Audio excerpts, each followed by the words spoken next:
শহীদে কারবালার মাজার শরীফ থেকে শহীদে কেল্লা সৈয়দ মাজার শরীফ। হজরত ইমাম হোসেন আলাইহিস সালাম কারবালার ময়দানে শহীদ হয়েছিলেন। ওনার দেহ মোবারক থেকে মাথা মোবারক বিচ্ছিন্ন করা হয়েছিল। ওনার দেহ মোবারকের মাজার শরীফ ইরাকের কুফা নগরীতে অবস্থিত এবং মাথা মোবারকের মাজার শরীফ মিশরের কায়রো নগরীতে অবস্থিত।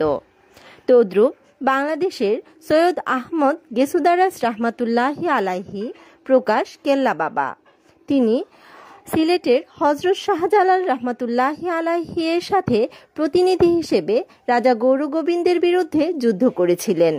যুদ্ধে তিনি নিজের মাথা নিজেই বিচ্ছিন্ন করেছিলেন। ওনার মাথা মোবারকের মাজার শরীফ ব্রাহ্মণবাড়িয়া জেলার আখাউড়ার খড়মপুরে এবং দেহ মোবারকের মাজার শরীফ সিলেটের হবিগঞ্জে। কারবালার শহীদের সাথে কেল্লা শহীদের অনেক মিল খুঁজে পাওয়া যায়। ইমাম হোসেন আলাইহিস সালামের মাথা মোবারক এবং দেহ মোবারক এর দুই জায়গায় মাজার শরীফ বিদ্যমান। হোসেন আলাইহিস সালামের দেহ মোবারকের মাজার শরীফ ইরাকের কুফা নগরীতে অবস্থিত, যা কিনা খুবই জাঁকজমকপূর্ণ। মানুষ এখানে আসা যাওয়া করে, ভক্তি সহকারে জিয়ারত করে। সকল ধর্মের মানুষের জন্য এটা উন্মুক্ত। সকল ধর্মের মানুষ এখানে আসা যাওয়া করে।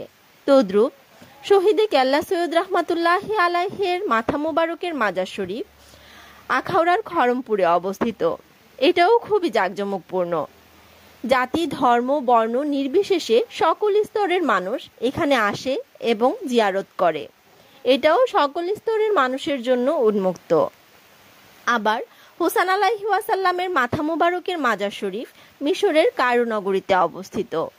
সেখানে তুলনামূলকভাবে লোক সমাগম অনেকটাই কম। সেখানে মিউজিয়াম রয়েছে, মানুষ সেখানে দর্শনের জন্য যায়। ইরাকের কুফা নগরীর মতন এত জাঁকজমকপূর্ণ নয়। আর কেল্লা সৈয়দ রাহমাতুল্লাহি আলাইহির দেহ মোবারকের মাজার শরীফ রয়েছে সিলেটের হবিগঞ্জে। এখানে তেমন লোক সমাগম দেখা যায় না। অনেক মানুষ এখনো জানেই না যে খড়মপুরের কেল্লা সৈয়দ রাহমাতুল্লাহি আলাইহির দেহ মোবারকের মাজার শরীফও বিদ্যমান রয়েছে। ততটা জাঁকজমকপূর্ণ নয়। এক জায়গায় হোসেন আলাইহিস সালামের দেহ মোবারকের মাজার শরীফ জাঁকজমকপূর্ণ, অন্য জায়গায় খড়মপুরের কেল্লা বাবার মাথা মোবারকের মাজার শরীফ জাঁকজমকপূর্ণ।